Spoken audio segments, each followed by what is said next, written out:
வானொலி நாடக வடிவம். நாடக ஆக்கம் என் வி நாதன் அவர்கள். அமைப்பு VVS. இதில் பங்கேற்போர் C Muthukrishnan, A Manonmani, N Subramanian, K Sundaram, R Gokul, S Ramakrishnan, C S Kannan, Shyamala Raghavan, K Parimala, K R Srimathi ஆகியோர். நித்திய கன்னி நாடகம்.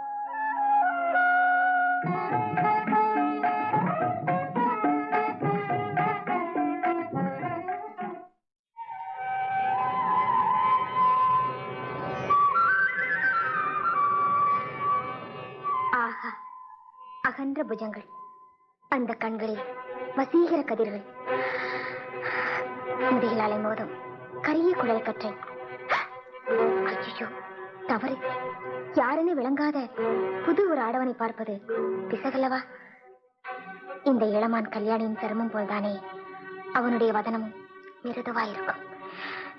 இந்த முகத்திற்கு பதில் அந்த முகம் இருந்தால் தப்பு தப்பு.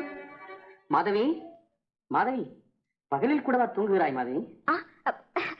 தூங்கவில்லையப்பா, மான்குட்டியுடன் விளையாடி கொண்டிருந்தேன். என்னப்பா என்ன யோசிக்கிறீர்கள்? அந்த காலவர் இப்போதுதான் போகிறார். காலவர்? யார் அவர்? இங்கே ஏன் வந்தார்? அதற்காக நீங்கள் விசனப்படுவானே. காலவர் விஸ்வாமித்ர மகரிஷியின் சிஷ்யர். ஓ, அப்படியா? அவருடைய வருகைக்காக நீங்கள் சந்தோஷப்படுவதை விட்டு அவர் வந்ததற்காக நான் வருந்தவில்லை அம்மா. பூரா விவரம் சொல்லுங்களப்பா.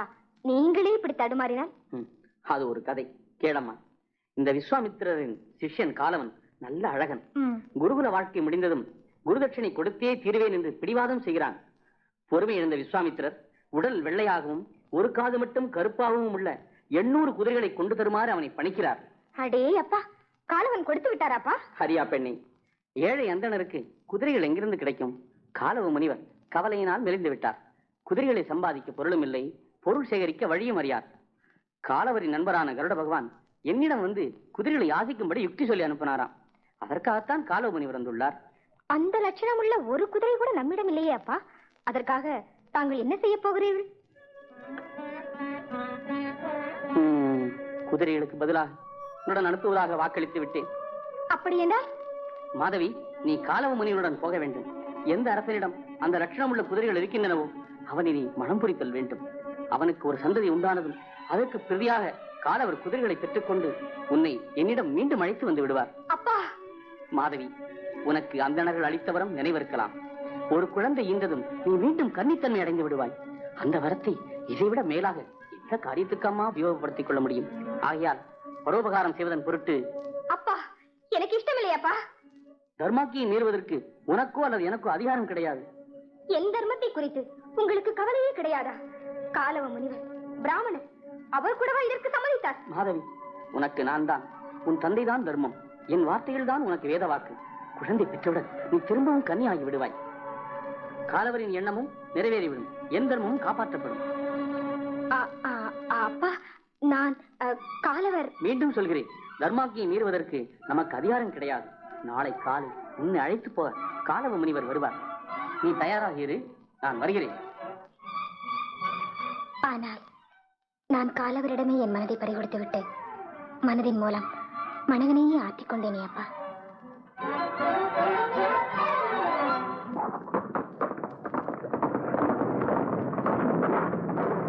மாதவி, நீ ராஜகுமாரி.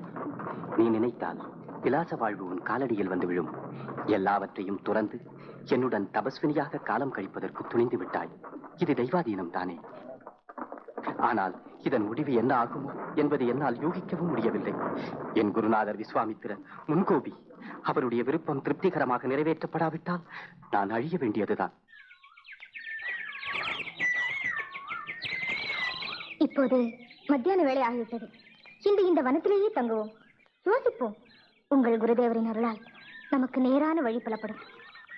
நீ சொல்வதும் சரிதான். ஆனால் உன்னை வாழ்க்கை துணையாக அடைவதற்கு இன்னும் ஒரு இடையூறு இருக்கிறது. குதிரைகள் கிடைத்தவுடன் நான் உன்னை உன் தகப்பனாரிடம் ஒப்படைத்து விட வேண்டும். நீங்களும் நானும் ஒப்புக்கொண்டால் என்னை உங்களுக்கே மனம் புரிவிப்பார் என் தந்தை என்பது நிச்சயம். அது சரி. முதலில் அந்த குதிரைகள் எங்கே இருக்கின்றன என்பதை பக்கத்தில் உள்ள நகரங்களில் போய் விசாரித்தறியலாம். இன்று இரவாவது இங்கே சற்று நிச்சந்தையாக பொழுதுபோக்கலாம். கலக்கம் நீங்கி மனத்தெளிவு பெற்றால்தான் நமக்கும் சரியான யோசனை தோன்றும். சரி, அப்படியே செய்வோம் மாதவி.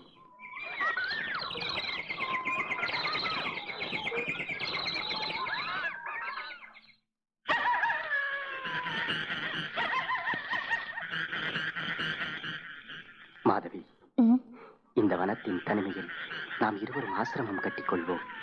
வாழ்க்கை இன்பத்தை துய்ப்பதற்கான வழி அமைப்போம். உலகத்துடன் நமக்கு எவ்வித தொடர்பும் வேண்டியதில்லை.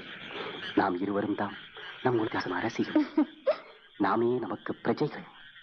காதல் தான் நமக்கு செங்கோல். நம் ராஜ்யத்தில் வேறு யாருடைய அதிகாரமும் செல்லாது. நம் இன்பத்தை யாரும் எந்த சக்தியும் தடை செய்ய முடியாது. மாதவி, அப்படியா? காலவா, காலவா!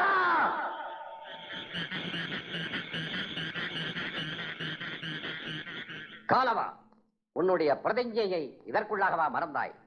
பெண் பக்கத்தில் இருந்தால் குருவை ஏமாற்றி விடலாம் என்கிற தைரியம் உண்டாகி விடுகிறது.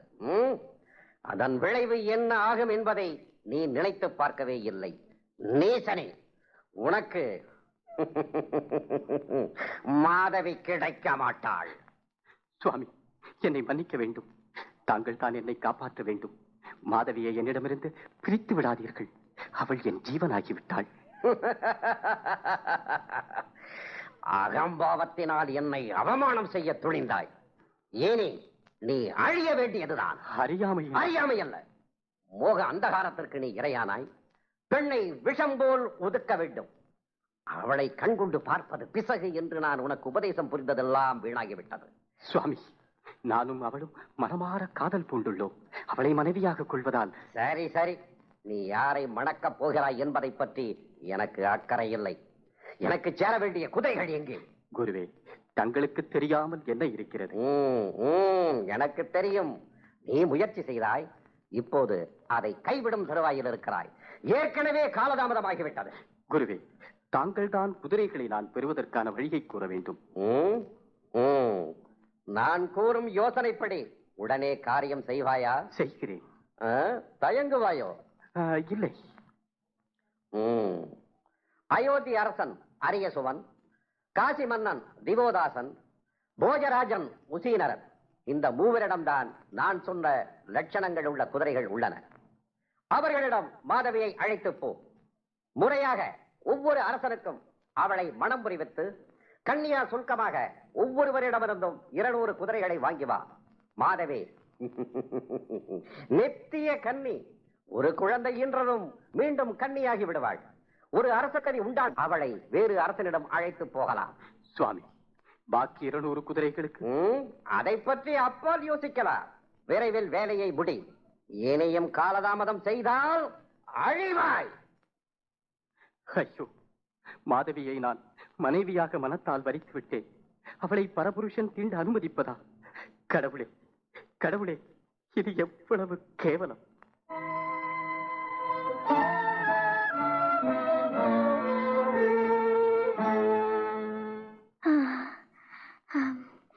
எங்கே போனார் இவர்?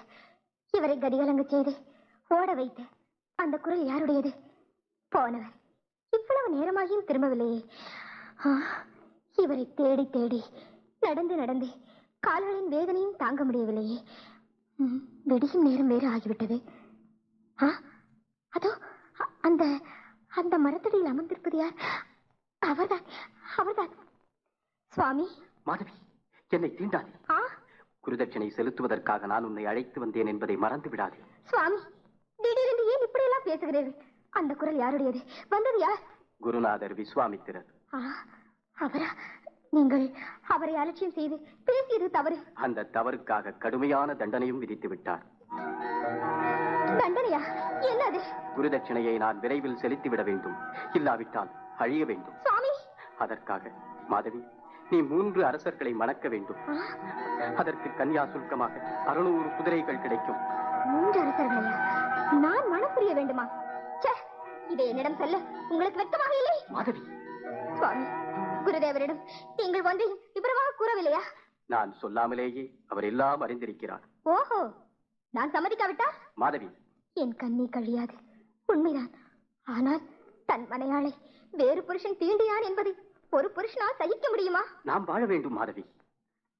முதலில் நாம் எந்த நகரத்திற்கு போக வேண்டும்? அயோத்தி. மாதவி, நீ இந்த தடாகத்தில் குளித்துக்கொள். நான் பக்கத்தில் உள்ள நதிக்கு போய் வருகிறேன். மாதவி, நான் வந்ததும் புறப்படலாம். இவரை காதலித்துக் கொண்டு வேறு ஒருவருடன், அதுவும் மூவருடமா? ஐயோ, இந்த கானகமே தீப்பிடித்து என்னை சாம்பலாக்கி விடக் கூடாதா? நான் இந்த கதி அடைய என்ன பாவம் செய்தேன்? என்ன பாவம் செய்தேன்? ஒரு ஆடவனை விரும்புவதும் அவனோடு வாழ நினைப்பதும் தவறா?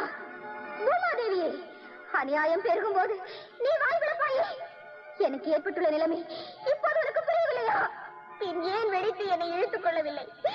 ஏன் இழுத்துக் கொள்ளவில்லை?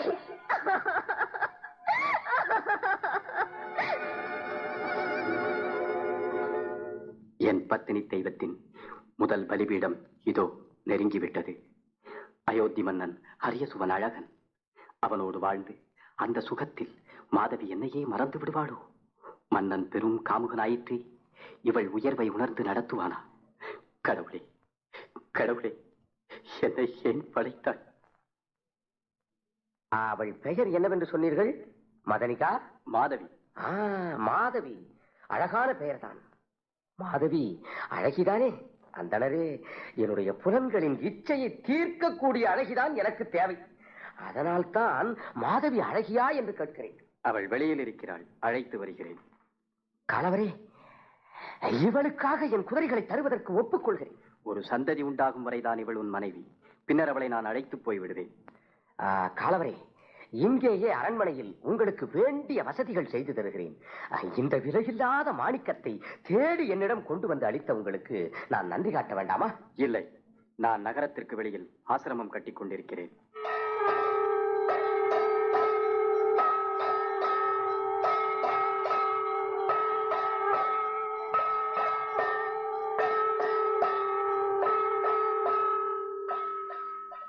மாதவி, உன்னை அடைந்தது என் பாக்கியம். எனக்கு விருப்பமில்லை. உனக்கு விருப்பமா? பெண்ணுக்கு தனிப்பட்ட விருப்பம் ஏது? அரசே, உங்களுக்கு போதுமான பெண்கள் இன்பம் அளிக்க காத்திருக்கிறார்கள். நான் பெண்மை மீது ஆணையிட்டு உங்களை வேண்டுகிறேன்.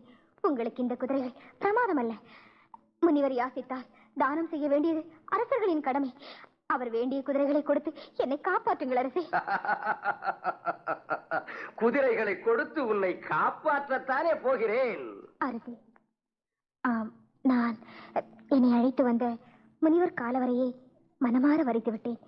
ஒருவரை மனதினால் புருஷர் என கொண்ட பின்பு வேறொருவரை தலையுறுக்கி பார்ப்பது கூட அதர்மம் அல்லவா? ஓஹோ, அந்த முனிவர் மீதே மோகமுற்று விட்டாயா? உன் மனம் பற்றி எனக்கு கவலை இல்லை. உடல் அழகுக்காகத்தான் உன்னை நான் வாங்கினேன்.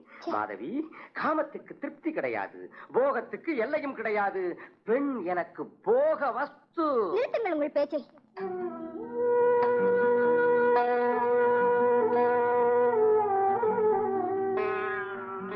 மாதவி அரியசுவனுடன் சுகமாக இருக்கிறாளா? அவள் சஞ்சல புத்தி உடையவள். சிருஷ்டியிலேயே வஞ்சனையின் உரு. நதிகளினால் கடல் திருப்தி பெறுவதில்லை. மாதவியும் அப்படி சுகித்திருப்பாளோ? இல்லை, மாதவி அப்படி செய்ய மாட்டாள். காமுகனுடன் வாழ வற்புறுத்தியது நான் அல்லவா? அவள் ஒருவேளை வேதனையுடன் தான் வாழ்கிறாளோ? அவளை சந்தேகிக்கவும் சந்தேகப்படாமல் இருக்கவும் முடியவில்லையே. அவளை பற்றி நான் இப்படி எண்ணவே கூடாது. தற்போது அவள் இன்னொருவரின் பத்தினி. தெய்வமாகவே அவளை எண்ண வேண்டும். மாதவி, மாதவி.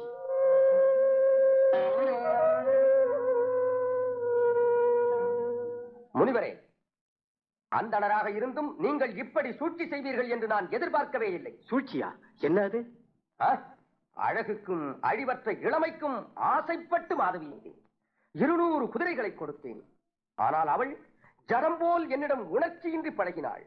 சந்தோஷமாக கனவில் கூட அவள் பேசவில்லையே. நான் பிடிவாதக்காரிகள் பலரை பார்த்திருக்கிறேன், பணிய வைத்திருக்கிறேன். ஆனால் இவ்வளவு நெஞ்செழுத்தக்காரி யாரையும் நான் கண்டதில்லை. அவளிடம் சுகித்திருப்பதென்ன? அவளை விட்டு பிரிந்தாலே போதும் என்றாகிவிட்டது என் நிலைமை. அவள் குழந்தை பெற்றுவிட்டாள். அவளை நீங்கள் தாராளமாக அழைத்து போகலாம். உங்களுக்கும் உங்கள் மாதவிக்கும் பெரிய நமஸ்காரம். மாதவி எங்கே? அரசே, அரசே, அவர் ரதத்தில் குதிரைகளை பூட்டி வடதிசை நோக்கி பறந்து சென்றதை நான் கண்டேன். என்ன ஹரியசுவா, மாதவி என்ன நினைத்தோ ஓடிவிட முயலுகிறாள். அது எனக்கு ஆபத்தில் முடியும். உடனே உன் ரதத்தை ஆயத்தம் செய். அவளை பிடிக்க வேண்டும்.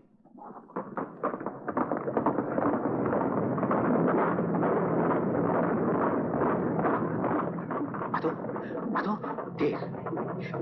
மாதவி, மாதவி! ஐயோ, ரதத்தை திடீரென நிறுத்த முயன்று குடை சாய்ந்து விட்டதே, என்ற கொடுமை! மாதவி, மாதவி!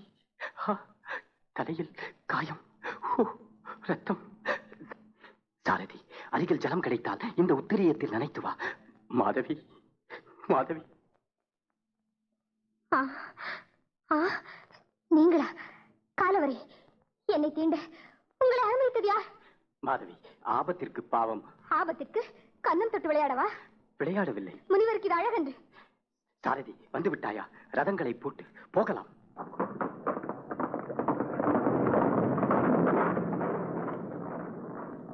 சுவாமி, என்னை நீங்கள் வெகு நேரம் தேடினீர்களா? குழந்தையை பெற்று தாயானாலும் மீண்டும் கன்னித்தன்மை அடைந்து விட்டதால் குழந்தைக்கு பாலூட்ட முடியவில்லை. குழந்தையை பிரிய வேண்டும் என்ற ஏக்கம் என்னை மிகவும் வாட்டிவிட்டது. கவலையினால் தாறுமாறாக எண்ணி ரதத்துடன் கிளம்பி விட்டேன். மாதவி, மாதவி, நம்முடைய இந்த துன்பங்களுக்கு ஒரு முடிவு இப்போதே காண வேண்டும். அதற்காக நான் ஒரு உபாயம் கண்டுபிடித்திருக்கிறேன். என்னது? இப்போது காசிராஜனிடம் போவதற்கு பதிலாக குருதேவரிடமே திரும்பிச் செல்வோம். நம் ஆறா துயரை அவரிடம் கண்ணீராக கொட்டுவோம். செய்த அபச்சாரங்களுக்கெல்லாம் மன்னிப்பு கேட்போம். அவர் இறங்குவார். சுவாமி, என்னை பாருங்கள். நான் ஒரு குழந்தையை பெற்றவள். ஆனால் என் உடலில் அதனால் ஏதாவது சோர்வு ஏற்பட்டிருக்கிறதா? கிடையாது. நான் என்றுமே கன்னிதான். என்றுமே என் தர்மத்திற்கு ஹானி ஏற்படாது. என் உடலினுள் கன்னிகை பருவம் நிரந்தரம் குடியிருக்கும். குரு தட்சணையை எப்படியாவது செலுத்திவிட முயலுவதே நல்லது. குருநாதரை காண செல்வதால் மீண்டும் காலதாமதமாகி புதிதாக ஏதாவது சாபமிட்டு விட்டால் பிறகு என்ன செய்வது? வேதனை இருக்கிறது, உண்மைதான். ஆனால் அதற்கு ஒரு முடிவும் இருக்கிறது என்பது உண்மைதானே? நாம் காசிராஜனிடமே போகலாம்.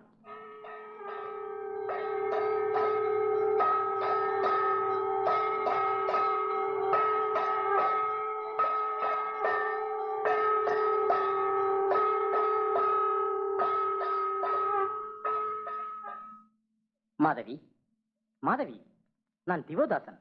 உன் கணவன் வந்திருக்கிறேன். என்ன ஆழ்ந்த யோசனை? நான் கொலைகாரி கேணி என்றொரு மான்குட்டி.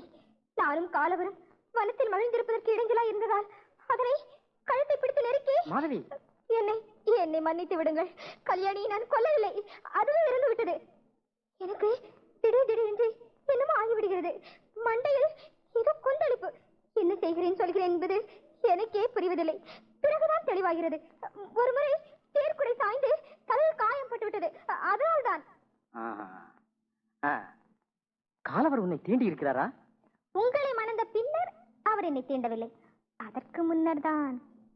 என் மனைவியாக இருப்பவள் மனத்திற்கு முன்பு வேறு ஆடவருடன் தொடர்பு வைத்திருந்தாள் என்பதை என்னால் பொறுக்க முடியாது. உங்களுக்கு தாரமான பெண் உங்களை மணப்பதற்கு முன்பு வேறொரு புருஷன் மூலம் ஒரு குழந்தையை ஈண்டாள் என்பதை மட்டும் உங்களால் பொறுக்க முடிகிறதா? அதற்கும் காலவருடன் உறவாடுவதற்கும் வேறுபாடு இல்லையா? ஆஹா, நெருப்பானையிட்டு மனம் செய்து கொண்டவனால் உனக்கு ஒரு குழந்தை பிறந்தது. அறவாளரின் ஆசியால் நீ மட்டும் கன்னிகையாகிவிட்டாய். ஆனால் காலவ முனிவருடன் உனக்கு தொடர்பு அறத்திற்கு உகந்ததல்ல. அயலானுடன் சல்லாபிப்பதை போன்றதுதான். கன்னி வரத்தினால் உன் உடல் பாவம் செய்ய முடியாது. ஆனால் மனதினால் நீ செய்த இந்த பாவத்திற்கு பரிகாரமே இல்லை. அரசே, என் மூலம் உங்களுக்கு வேண்டியது கன்னித்தன்மையும் குழந்தையும் மட்டும்தான். உங்களுக்கு மனைவியாகும் சமயம் நான் கன்னிதானே, அது போதும் உங்களுக்கு. ஏமாந்து போனி. முடியாது, ஒன்றுமே முடியாது. நீ இப்போது நிறைமாத கர்ப்பிணி. என் தர்மத்திற்கு களங்கம் ஏற்பட்டு விட்டது. இனி ஒன்றும் செய்ய முடியாது.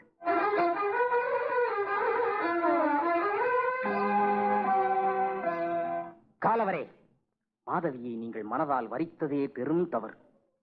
பிறகு மனக்கரை உள்ளவள் என்பதை வெளியில் கூறாமலேயே பிற ஆடவர்களுக்கு மனம் செய்வித்தது அதைவிட பெரும் தவறு. உங்களுடன் என்னையும் அல்லவா பள்ளத்தில் தள்ளிவிட்டீர்கள். சரி திவோதாசா, நாங்கள் போஜநகரம் போக வேண்டும். எங்களுக்கு ரதத்தை ஆயத்தப்படுத்த சொல். மாதவி ரதம் ஓட்டி வருவாள். காலவரே, முதலிலேயே நான் அறம் பிறழ்வதற்கு காரணமாகிவிட்டீர்கள். இனியும் நான் அதற்கு உடந்தையாக இருக்க முடியாது. அவ்வாறாயின் மாதவி, என்ன? நாம் நடந்தே வழி கடப்போம்.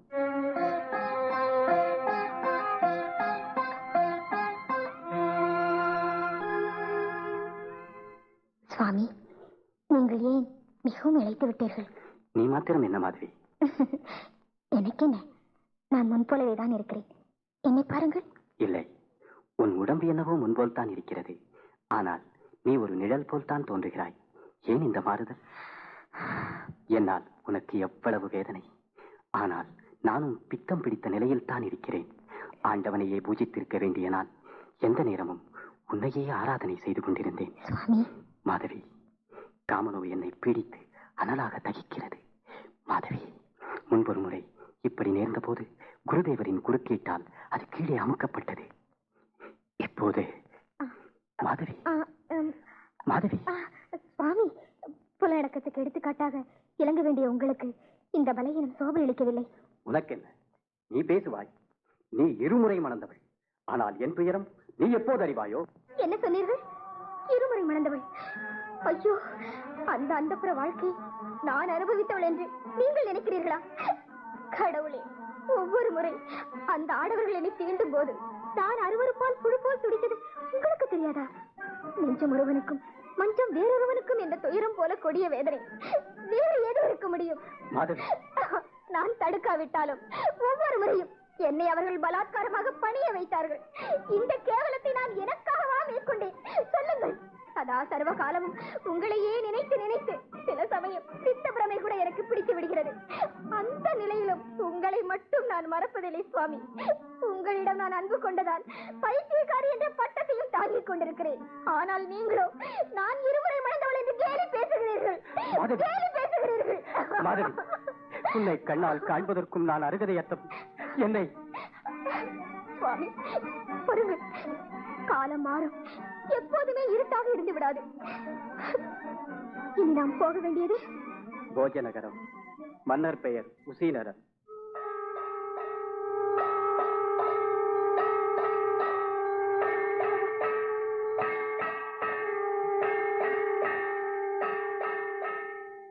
மாதவி, சொல்லுக்குள் அடைக்க முடியாத உன் அழகினால் நான் திகைத்து போகிறேன். அலை அலையாக விரியும் உனது எழில் சுழல் என்னை சுருட்டிவிடும் போல் இருக்கிறது மாதவி. ஆஹா, உசீனர மன்னரே, நீங்கள் என்னை சித்திரமாக வரைவதாய் கூறிவிட்டு அழகையே வேந்து. உன் அழகில் ஏதோ ஒரு குறை. ஆனால் அந்த குறை எங்கே உள்ளது என்பதை கண்டுபிடிக்க முயலுகிறேன். உன் உடலில் ஒவ்வொரு அணுவிலும் அழகு பரிபூர்ணமாக குடிகொண்டிருக்கிறது. உன் அகத்தில் தான் ஏதாவது குறை இருக்க வேண்டும் என்று தோன்றுகிறது மாதவி. உன் ஒவ்வொரு அசைவிலும் சோகம்தான் சாயலடைகிறது. என்னால் உனக்கு ஏதாவது கஷ்டம் உண்டாகிறதா? ஏன் இந்த சோகச் சுமை? நான் அதை அறியக்கூடாதா மாதவி? கன்னி வரம் இருந்தும் உன் இளமை குலைகிறது. ஐயோ, என்னை மன்னியுங்கள். நீங்கள் கூறியது அவ்வளவு உண்மை. காலவரையே நான் முழுக்க மனதால் காதலிக்கிறேன் அரசி. நான் துர்பாக்கியன் மாதவி. நான் உன்னை மணந்தது உண்மை.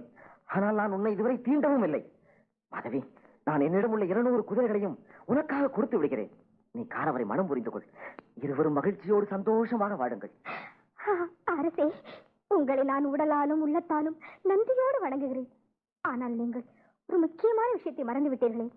நான் கன்னித்தன்மை திரும்பவும் பெறுவது எப்போது தெரியுமா? ஒரு பாலகனை ஈன்ற பின்புதான். இப்போது நான் கன்னிகை அல்ல, உங்கள் மனைவிதான். நம் பந்தம் நான் ஒரு குழந்தை பெற்ற பின்புதான் நீங்கும் இல்லையா? ஒருவரின் தாரத்தை மற்றொருவர் எப்படி மணக்க முடியும்? உன்னுடன் கழிக்கும் காலத்தை என் ஆயுளிலேயே உன்னதமாகத்தான் கருதுவேன் மாதவி. அதை பற்றி ஞாபகம் என்றும் நீடிக்கும்படி நான் ஆரம்பித்த இதோ இந்த ஓவியத்தை முடித்து என் முன்னிலையிலேயே வைத்திருப்பேன்.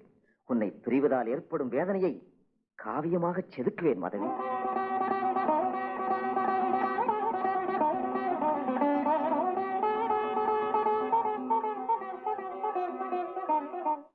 உசீனரே, மாதவியின் சித்திரமா இது? ஆம் காலவரை. ஆனால் அவளுக்கும் இதற்கும் மிகுந்த வேறுபாடு தென்படுகிறதே. இன்னும் 10 வருடம் கழிந்தால் ஏன் அவள் என்றுமே மாறுதல் பெற முடியாதே? அது உங்கள் பிரமை. இன்னும் 1-2 ஆண்டு சென்றால் அவளை நீங்கள் அடையாளம் கண்டுபிடிக்கவே முடியாது. உள்ளுள் பெரும் பழு சுமந்து கொண்டு அதை வெளிக்காட்டாது மறைக்கவும் முயன்றவாறு நெடும் பிரயாணமாக வாழ்க்கையை கடக்கிறாள் மாதவி. சிறிது சிறிதாக அவள் உள்ளுக்குள் உளுத்துக் கொண்டிருக்கிறாள். இதற்கு காரணம் நான் என்ன செய்ய முடியும் உசீனரே? குருவின் ஆணை தலைமையில் இருந்தது. நான் செயலற்றவன். நீங்கள் வாக்களித்தீர்கள், அதை காக்கும் பொறுப்பு உங்களை சார்ந்ததுதான். ஆனால் அதற்காக இந்த ஈடற்ற ரூபிணியை சிதைத்து விட்டீர்கள். ஆனால் அறத்திற்காக. எது யாருக்கா என்பதை முடிவு செய்வது யார்? எப்படி? அவள் நித்தியகனி என்றதும் நீங்கள் திருப்தி அடைந்து விட்டீர்கள். அவளுடைய அறத்திற்கு அழிவே இல்லை என்று யயாதி, விஸ்வாமித்திரர், நீங்கள் எல்லோரும் கூடி முடிவு செய்து விட்டீர்கள். ஆனால் அவள் நெஞ்சுக்குள் அந்த இளமை நீடிக்கும் என்று நீங்கள் எதிர்பார்த்தீர்களா? முனிவரே, அவள் தான் பெற்ற குழந்தைகளை மறக்கிறாளா அல்லது 3 ஆடவர்களை மறந்ததை மறக்கிறாளா? இல்லையே, பெற்ற இடத்தில் குழந்தையை போட்டுவிட்டு அதை மறந்து போவதற்கு அவள் என்ன விலங்கோ பறவையோவா? சொல்லுங்கள்.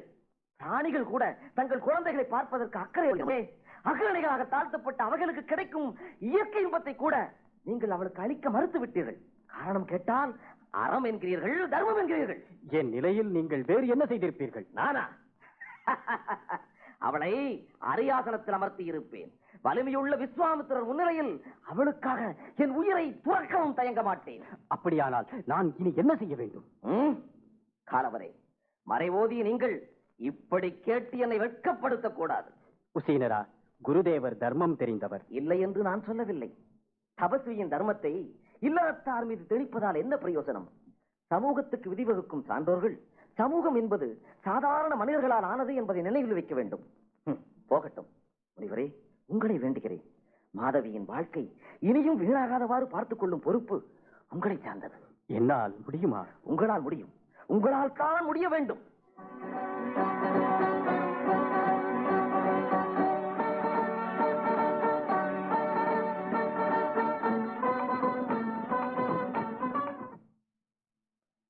மாதவி, காலவ முனிவர் வந்திருக்கிறார்.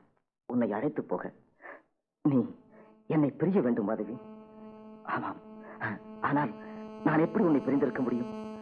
அழகின் அருமை அறியாதாரிடம் அகப்பட்டு நீ அழிவதை நான் எவ்வாறு அனுமதிக்க முடியும்? சொல் மாதவி. குறைவற்றது உன் அழகு. ஹரியசுவனை போல் இதை வீணாக்க நான் விரும்பவில்லை. திவோதாசனை போல் அது குற்றமுள்ளது என்று நான் குறை கூறவில்லை மாதவி. அல்லது காலவ முனிவரை போன்று அச்சத்தினால் அதை கைவிடவும் மாட்டேன். நீங்கள் விரும்பினால்? நான் விரும்புகிறேன். அதனால் தான் சொல்கிறேன். எனக்காக வேண்டாம். இதோ பார், உன்னுடைய இந்த குழந்தை சிபிக்காகவாவது. சொல் மாதவி, முன்னரே 2 குழந்தைகளை நீ இழந்து விட்டாய். இந்த குழந்தையை உன் விருப்பம் போல் உருவாக்கு. தாய்மையின் சேவையை இதற்கு மறுக்காதே மாதவி. தாய்மை இன்பம் எனக்கு மறுதளிக்கப்பட்டுள்ளது. என்னால் குழந்தைக்கு பால் ஊட்ட முடியாது. இப்போது நான் கன்னிகை. விதி என்னை.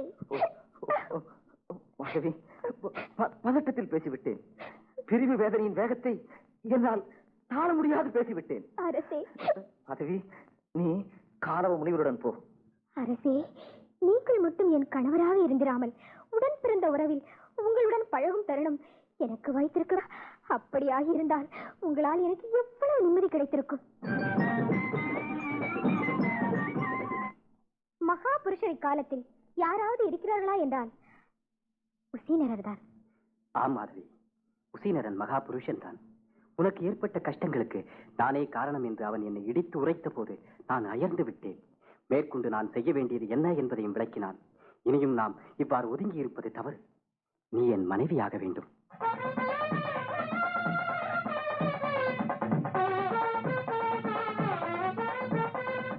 உங்கள் குருதட்சிணை 600 குதிரைகள் குருதேவரிடம் சேர்ந்திருக்கும். பாக்கி 200 குதிரைகளை எனக்காக மன்னித்து வேண்டாம் என்பார். அன்று வனத்தில் சந்தித்த போது அவர் பேசிய விதம் அப்படித்தான் இருந்தது. நாம் விடுதலையை அணுகிவிட்டோம். குருநாதரின் ஆசி பெற்று நாம் இல்லறம் துவக்க வேண்டியதுதான்.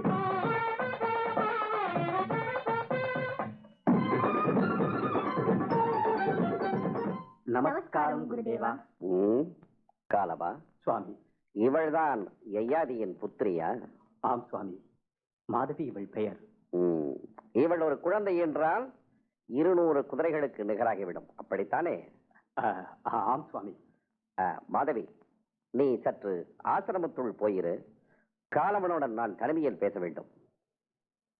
காலவா சுவாமி, நீ வாக்களித்ததில் 600 குதிரைகள் வந்து சேர்ந்து விட்டன.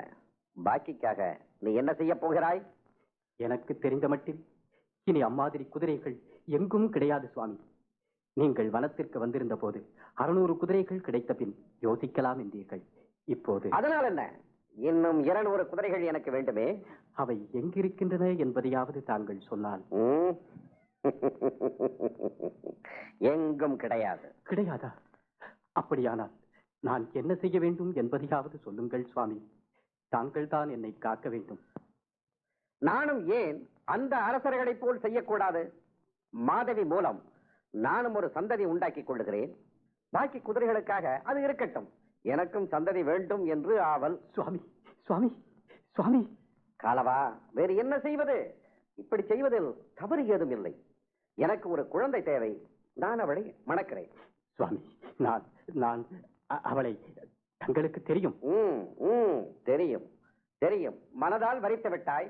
ஆனால் மீண்டும் அவள் கன்னியாகி விடுவாளே, கவலை ஏன்? அப்புறம் மணந்து கொள். எப்படி முடியும்? அவள் குருபத்தினி ஆனவள் என்பதை நான் மறக்க முடியுமா? சில நாள் தாயாகவும் சில நாள் மனைவியாகவும் ஒரே பெண்ணுடன் பழக முடியுமா? அவள் தான் எப்படி இருப்பாள்? சுவாமி, என்னை சோதனை செய்யாதீர்கள். அவள் மிகவும் நொந்து போயிருக்கிறாள். மறுபடி எங்களை... காலவா, கதை கேட்க விரும்பவில்லை நான். எனக்கு கொஞ்சம் வேலை இருக்கிறது, வெளியில் செல்கிறேன். வரும் புதவாரம் முகூர்த்த தினம், நினைவிருக்கட்டும். சுவாமி, குருநாதர் எங்கே போய்விட்டார்? குருநாதர்? ஏன் இப்படி இருக்கிறீர்கள்? குருநாதர் என்ன கூறினார்? குருநாதர் உன்னாதர், நீ என் தாய்.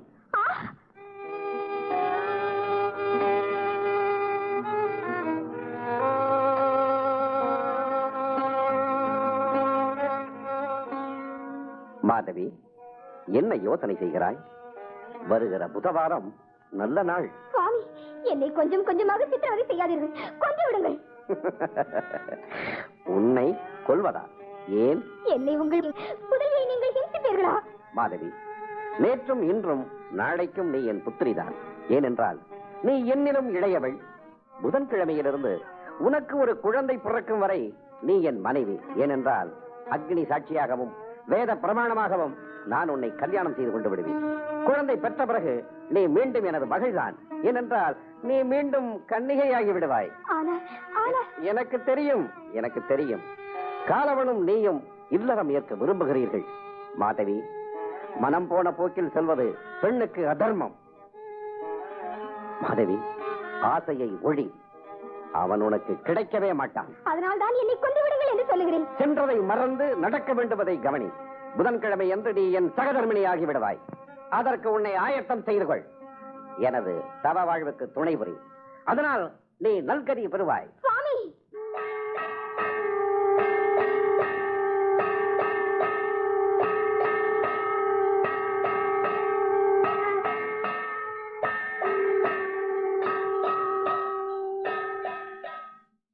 சுவாமி, பக்கத்தில் உள்ள காட்டுக்கு சென்று தவம் ஏற்றுவதற்கு அனுமதி கோருகிறேன். காலவா, என்ன இருப்பினும் மாதவி அரண்மனை பெண். ஆசிரமத்தில் வேலை செய்ய கஷ்டப்படுவாள். ஆகையால் நீ கூட இருந்தால் அவளுக்கு துணையாக இருக்கும். நான் அவருடன் இருப்பதா? இருந்தால் என்ன? சுவாமி, வேண்டாம். நான் சொன்னது போல் செய். மறுத்து பேசாதே. மாதவிக்கு துணையாக இரு. எனக்கு என் மீது நம்பிக்கை எனக்கு இருக்கிறது. காலவா, வருகிறேன். குருதேவா, எவ்வளவு கொடியது உங்கள் இதயம்!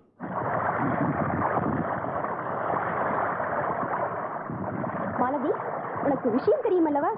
விஸ்வாமித்திரர் மாதவியை தனியாக விட்டுவிட்டு எங்கோ ஏதோ யாகம் செய்வதற்கு போய்விட்டாராமே. தனியாக என்ன?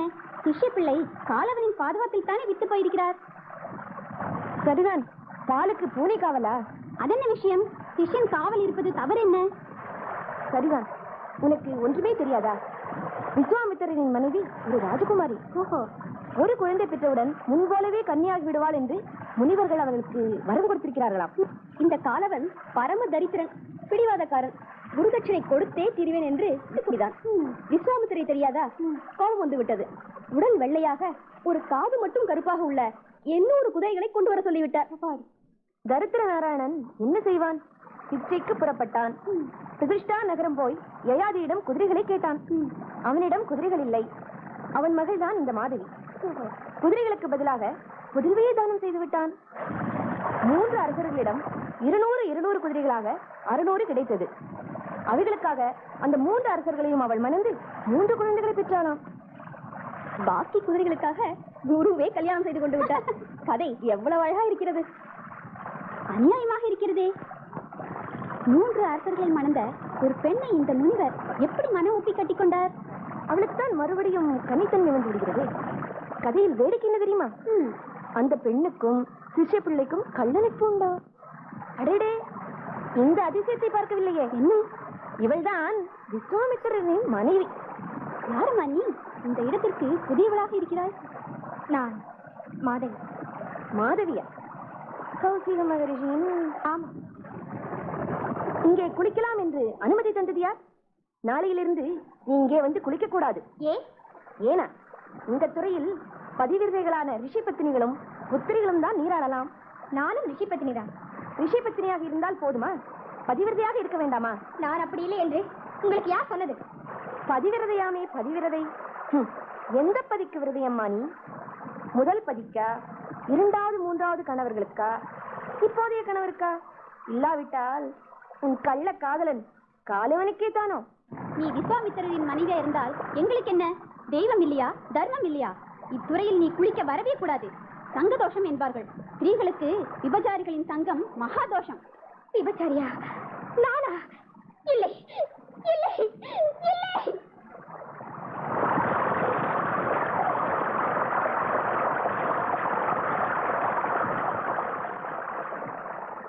இதற்குள்ளாகவா சுவாமி? ஆம் காலவா, வந்து விட்டேன். நீ சௌக்கியம் தானே? உடம்பு அசௌக்கியம். உனக்கா? இல்லை சுவாமி, மாதவிக்கு. காலவா, இனி நீ உயர்வாய் என்பதை நிச்சயமாக அறிந்து விட்டேன். எனக்கு தெரியும் உள்ள அச்சத்தினால்தான் இவ்வாறு மனோதிடம் பெற்றாய் என்று.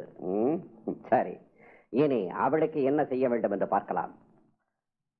மாதவி, மாதவி, நான் யார் தெரிகிறதா மாதவி? ஓ, தெரியுமே, யமதர்மன். நான் செத்து விட்டேனே. சித்த பிரமை பிடித்து விட்டது. காலவா, கொஞ்ச நேரம் இங்கேயே இரு.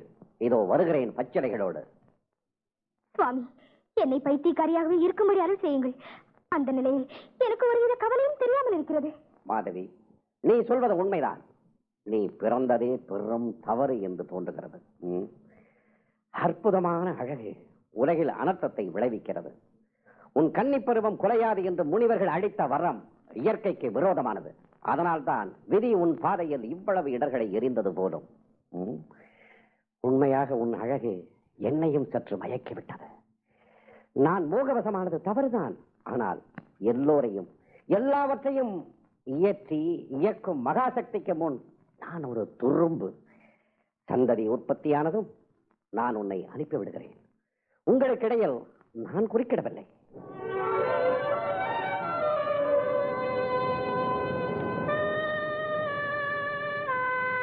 காலவரே, உங்கள் வாய் மாத்திரம் அன்று நெஞ்சம் பிடிவாதமாக மௌனம் சாதித்துக் கொண்டிருக்கிறது. இப்போது நீங்கள் மேற்கொண்ட வேலை முடிந்துவிட்டது. இனி உங்களுக்கு ஆசிரியருக்கும் யாதொரு தொடர்பும் கிடையாது. ஆகையால் மாதவி, நான் எவ்விதமான தலைகளால் கட்டுண்டிருக்கிறேன் என்பதை நீ உணர்வாய். அன்னை எனும் முறை வைத்து கடந்த 1 வருடமாக உன்னிடம் பழகிவிட்டேன். கன்னியாகிவிட்டாலும் உன் உடல் அவருடைய ஸ்பரிசத்துக்கு வசமானது என்பதை நான் எப்படி மறக்க முடியும்? தாய் மைந்தன் என்றிருந்த உறவு மனைவி கணவன் உறவாக மாறுவது முடியாத காரியம் என்கிறீர்கள், அப்படித்தானே? ஆமா, நான் வேறு 3 அரசர்களை மணந்த போது என்னை தங்கையாக பாவித்திருப்பீர்களே. தங்கை தமையன் என்ற உறவு மட்டும் மனைவி கணவன் என்பதாக மாறும் என்று நினைக்கிறீர்களா? நீ சொல்வது தவறு. மனமாகாத பெண்களுடன் சகோதர பாவத்துடன் தான் பழகுகிறேன். நீங்கள் அந்த பாவத்துடன் தான் என்னிடம் பழகினீர்களா? மாதவி, என்னை நீ மன்னிக்க வேண்டும். மனமுப்பி உன்னை கைவிடவில்லை. என் வேதனை உனக்கு தெரியும். நான் கொஞ்சம் இழகிவிட்டேன். ஆனால் உங்கள் மீது எனக்குள்ள கசப்பும் ஆத்திரமும் குறையவில்லை. ஏனெனில் எனக்கு உங்கள் மீது அமிதமான அன்பு இருக்கிறது. இப்போதும் என் மனம் உங்களையே நாடுகிறது.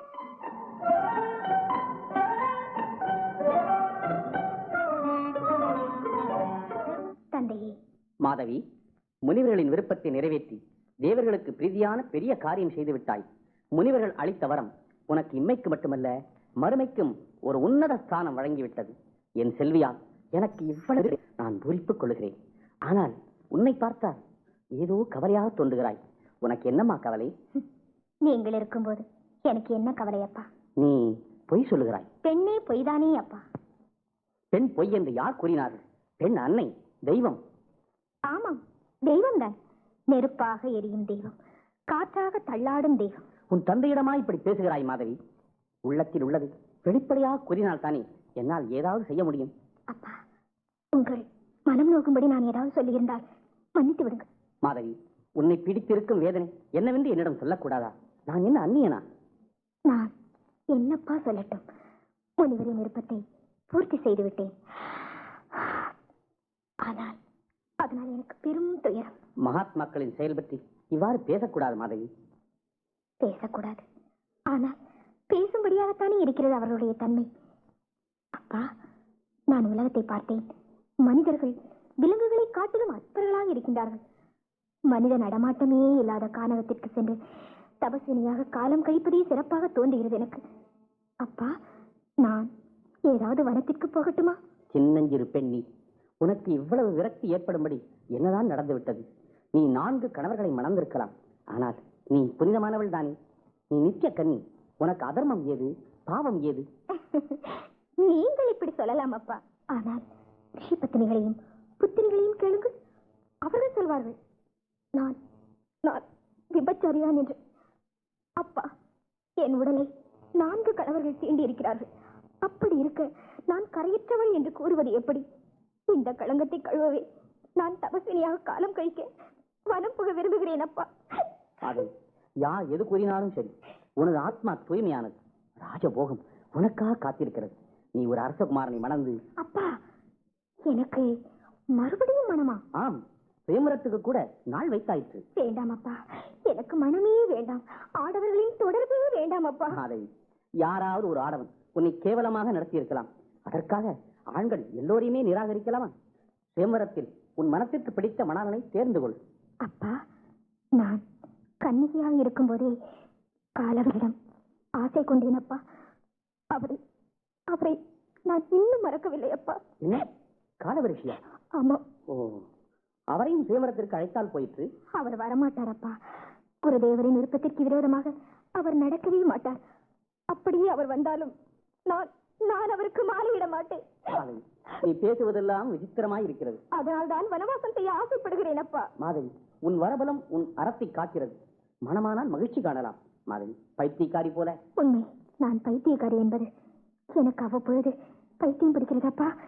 இந்த சுயமரம் கூடாது என்பதற்கு இதுவும் ஒரு காரணம். மாதவி, நீ சுகம் பெற வேண்டும் என்பதே நாவல். அப்பா,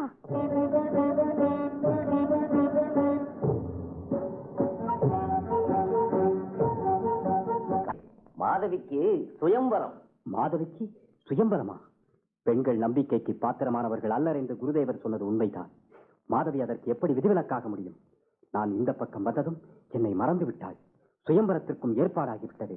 பெண் விசித்திரமானவள் தான். முனிவரை, ஆசிரம பெண்டிர் அவளை கொடூரமாக பேசினார்கள் என்று வருந்தினீர்களே, உங்களுக்கும் அவர்களுக்கும் என்ன வித்தியாசம்?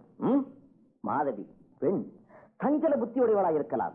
நீங்கள் வெகுஸ்திரமாக இருந்து விட்டீர்களோ? முனிவரே, இந்த சுயம்பரம் அவள் ஒப்புதலின்றியே நடக்கும். மிக நெருங்கி இருந்தும் அவளை நீங்கள் அறியவில்லையே. உங்களை தவிர வேறு யாரையும் அவள் மனம் நாடாது. இது நிச்சயம் முனிவரே. இந்த ஓலை உண்மை, உண்மை. உங்களுடைய கட்டாயத்தின் பேரில் 4 பேரை அவள் மணந்தது போன்று தந்தையின் தொந்தரவினால் ஒருவேளை இதற்கு அவள் ஒப்பி இருக்கலாம் இல்லையா? உசீனரா, அவளை காப்பாற்றுவதற்கு வழியே இல்லையா? வழி வேறென்ன வழி? நீங்கள் அவளை மணக்க வேண்டும், வேறு வழியே இல்லை. ஆனால் அவள் குருபத்தினியாக வாழ்ந்தவளாயிற்றே. முனிவரே, அவளுடைய உடலை பற்றி என்ன கவலை? அதுதான் கன்னி பருவம் பெற்றுவிட்டதே. மேலும் குருதட்சணை செலுத்தியவுடன் உங்கள் கடமை நிறைவேறிவிட்டதே. இனியும் குருவை பற்றி ஏன் யோசிக்கிறீர்கள்? அப்படியானால் நீங்களும் சுயம்பரத்துக்கு கண்டிப்பாக போக வேண்டும். தனிமையில் அவளை கண்டு விஷயத்தை விளக்கி மன்னிப்பு கோரி மண்டபத்திலேயே உங்களை ஏற்றுக்கொள்ளும்படி செய்ய வேண்டும். முனிவரே, அவள் உங்களையே ஏற்பாள். இனியும் தயங்கினால் காரியம் மிகவும் தாமதமாகிவிடும். சரி, இன்றே புறப்படலாம். மந்திரியாரே, எனது மகளின் திருமணத்திற்காக மன்னர்கள், கந்தர்வர், கிண்ணறர் என அமரலோக வாசிகளும் ஆயிரக்கணக்கானவர்கள் வந்துள்ளனர். பிரதிஷ்டா நகரமே கோலாகலமாய் புது பொலிவு பூண்டு விட்டது. மாதவிக்கு தகுந்த மணவாளன் அமைந்து விட்டால் என் மனம் நிம்மதி அடையும். மன்னவா, மன்னவா, இளவரசியாருக்கு சித்த சுவாதீனம் போல் தோன்றுகிறது. தோட்டத்து மாமரத்தில் ஏறி அமர்ந்து கொண்டு கீழே இறங்க மறுக்கிறார். என்ன?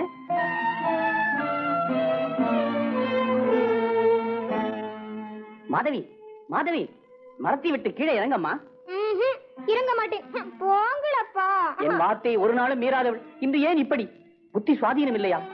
சுயம்பரத்தில் உனக்கு விருப்பம் இல்லை என்றால் வந்திருக்கும் பெயோரோட மன்னிப்பு பெற்று அதை நிறுத்தி விடுகிறேன். கீழே வாம்மா. மாதவி, நான் அயோத்தி மன்னன் அரியசுவன் வந்திருக்கிறேன். என்னை புரிந்து கொள்ளவில்லையா மாதவி? முதலில் உன்னை மணப்பதற்கு ஆசைப்பட்டு தைரியமாக மணந்தவன். வா மாதவி, கீழே வா. ஆஹா, உனக்காக மகா லட்சணம் வாய்ந்த 200 குதிரைகளை கொடுத்ததை மறந்து விட்டாயா? 200 குதிரைகளுக்கு பதிலாகத்தானே என்னை வாங்கினீர்கள். எனக்கு பதிலாக 200 குதிரைகளையே மனம் செய்து கொள்ளுங்கள். வேஷம் போடுகிறாய் மாதவி. அந்த காலவர் இப்போது இங்கே வந்தால் போதும், இவளுடைய பைத்தியம் தெளிந்துவிடும். நான் காசி மன்னன் திவோதாசன். என்னை தெரியவில்லையா மாதவி? நால்வரை மணந்தும் உன் ஆசை தீர்ந்த பாடில்லை. கணவன் ஒருவன் பக்கத்தில் இருக்கும் போதே அந்த காலவருடன் கள்ளத் தொடர்பு வைத்திருந்தாய். இந்த பாபிஷ்டியின் சுயம்பரத்திற்குத்தான் இவ்வளவு பெரிய கூட்டம் சேர்ந்துள்ளது. பைத்தியக்காரிக்கு சுயம்பரம் இல்லை, இல்லை, விபச்சாரிக்கு சுயம்பரம். யார் விபச்சாரி? காமவரி கொண்ட கயவரை, வாய் அடக்கி பேசு.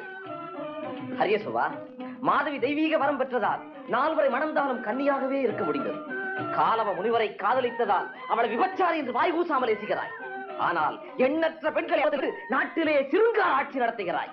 எல்லோருக்கும் எதிர் நின்று தர்மோபதேசம் செய்ய கிளம்பி விட்டாய். வெட்கமில்லையா உனக்கு? என்னை கேள்வி கேட்பதற்கு நீ யார்? நான் போஜராஜன், மாதவியின் 3வது கணவன். இன்னொரு முறை அவளை பற்றி பழித்து பேசினால் என் வாழ்முனை பதிலளிக்கும். ஓ, என் வாழ்முனை மட்டும் தூங்கிக் கொண்டிருக்கும் என்று நினைத்தாயா? எதற்காக இப்போது வீண் சண்டை? நடந்தது என்னவோ நடந்து விட்டது. நீங்கள் போரிடுவதால் என்ன பயன்? அவளுடைய விதி அது. அவள் விதி அவளுடைய தகப்பனார் உருவில் வந்து அவளை சர்வநாசம் செய்து விட்டது. யயாதி மன்னரே, உங்களுடைய புதல்வியாக பிறவாமல் மாதவி ஒரு சாதாரண மனிதன் வீட்டில் பிறந்திருந்தால் எத்தனையோ சுகம் கண்டிருப்பாள். போஜராஜனே, அறத்துக்கு இழுக்கு ஏற்படாதவாறு நடக்கத்தான் நான் விரும்பினேன். மனு தர்மம் விதித்துள்ளபடி. மனு தர்மமே முடிவான மனித தர்மம் அல்ல. மனிதனுக்காக, மனிதன் உயர்வு பெறுவதற்காகத்தான் தர்மம். தர்மத்திற்கேற்ப மனிதன் அல்ல. மாதவி ஒரு பெண். பெண்ணுக்கு அவமானம் நேருவதை என்னால் மௌனமாக பார்த்துக் கொண்டிருக்க முடியாது. அவமானம் செய்கிறவர்களுக்கு புத்தி புகட்டியே தீருவேன். என்னை அவமானம் செய்கிறவர்களுக்கு நானும் புத்தி புகட்டத்தான் போகிறேன். வருகிறேன். சொல், மாதவி ஒழுக்கமற்றவளா அல்லது நீ குணகீரனா? உண்மை பேசு. இல்லாவிட்டால் நீ தொலைந்து அழிவாய். ஐயோ, ஐயோ, இல்லை, இல்லை, இல்லை, மாதவி ஒழுக்கம் தவறியவள் இல்லை. நான் தான். பிழைத்து போ கோடையே. யயாதி மன்னரே, வாழ்க்கை அடுத்தடுத்து இழைத்த கொடுமைகளால் மாதவி புத்தி வேதளித்து விட்டாள். இப்போது தன்னிலை மறந்து தன்னை ஒரு மாறாக கற்பனை செய்து கொண்டு அதில் வாழ்கிறாள். அவளது இன்பம் இந்த கனவில் தான் மன்னரே.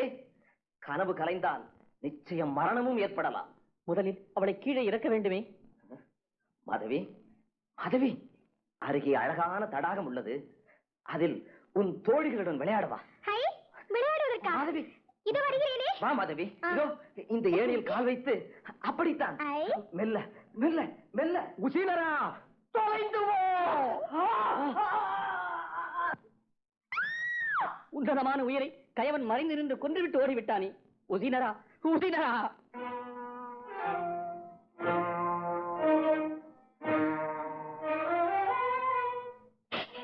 உசீனரனும் போய்விட்டான். காலவனோ நம்பிக்கை இந்த இடத்தை விட்டு காட்டுக்கே ஓடிவிட வேண்டியதான். மாதவி, மாதவி, நான் வந்துவிட்டேன், நான் வந்துவிட்டேன். மாதவி, வனத்தில் எங்கே இப்படி ஓடுகிறாய்? மாதவி, நான் வந்துவிட்டேன், உனக்காகத்தான். இரு மாதவி.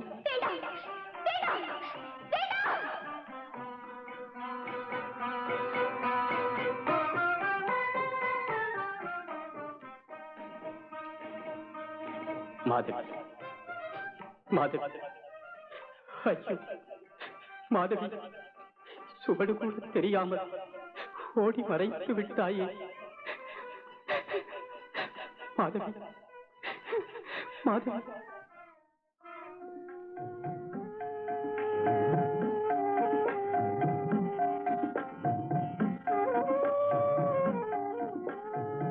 நித்திய கன்னி நாடகம் கேட்டீர்கள். எம்.வி. வெங்கட்ராம் அவர்களின் நாவலை வானொலி நாடக வடிவில் எழுதியவர் என்.வி. நாதன் அவர்கள். இதில் பங்கேற்றவர்கள் Vishwamitrar C. Muthukrishnan, Madhavi A. Manonmani, Galavar N S. Subramanian, Yayati மன்னர் K. Sundaram, Hariyasuvan R. Gokul, Divodasan S. Ramakrishnan, Usinaran C. S. Kannan, ரிஷி பத்தினிகள் Shyamala Raghavan, K. Parimala, K. R. Srimathi ஆகியோர். அமைப்பு VVS. படைப்பு கோயம்புத்தூர் வானொலி நிலையம்.